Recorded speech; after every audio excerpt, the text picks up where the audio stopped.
কিন্তু আপনি এই মাত্র কইলেন আস্তাগফিরুল্লাহ, এই মাত্র মুনাজাত করলেন, আপনি উঠতে না উঠতে বিড়িটা ধরাইলেন, আপনি এটা কি ধরনের আস্তাগফিরুল্লাহ কইলেন? আপনি এরকম ডাকাই দিলেন কা? কথা বলেন না কেন?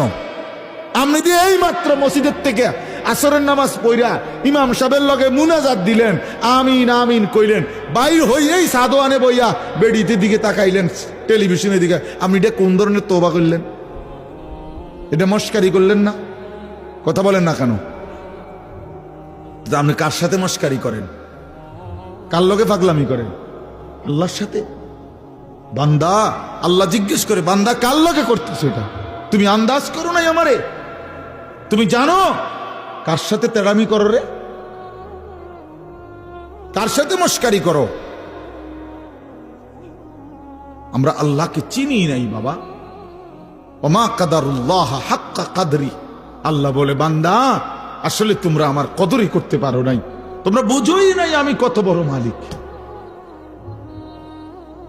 তুমি আমি আল্লাহকে আপনি শুধু বাদশা মনে করছেন, আল্লাহকে আপনি শুধুমাত্র এই সামান্য কদ্দুরের মালিক মনে করছেন। আল্লাহকে আপনি সামান্য কি ক্ষমতা মনে? কোরআন শরীফ আছে আল্লাহ বলছে ওয়াসসামাওয়াতু মাতবিয়াতুম বিয়ামিনি। বান্দা বিশ্বাস করো, হাসরের দিন আমি আল্লাহ 7 আসমানকে গুটাইয়া রুটির মতো, 7টা রুটির মতো আমার কুদরতি হাতের উপরে রাখবো। কোরআন শরীফের আয়াত, ওয়াসসামাওয়াতু মাতবিয়াতুম বিয়ামিনি। আমার ডান হাতে, কুদরতি হাতে 7 আসমানকে গুটাইয়া আমার হাতের মধ্যে রাখবো। আমি সেই মালিক। তুমি বান্দা আন্দাজই করো নাই আমি কত বড় মাওলা। আসলেই বাস্তব, আমিও চিনি নাই, আপনিও চেনেন না। আল্লাহকে আমরা মূল্যায়ন করতে জানি নাই, আমাদের মনিব আমরা চিনি নাই, যার কারণে সেজদা দিতে মন চায় না। 5টা টাকা, মনে করেন 10টা টাকা একটা বন আর 1 কাপ চা খাওয়াইছে, এই 10 টাকার কৃতজ্ঞতা এই লোকটা মনে রাখে।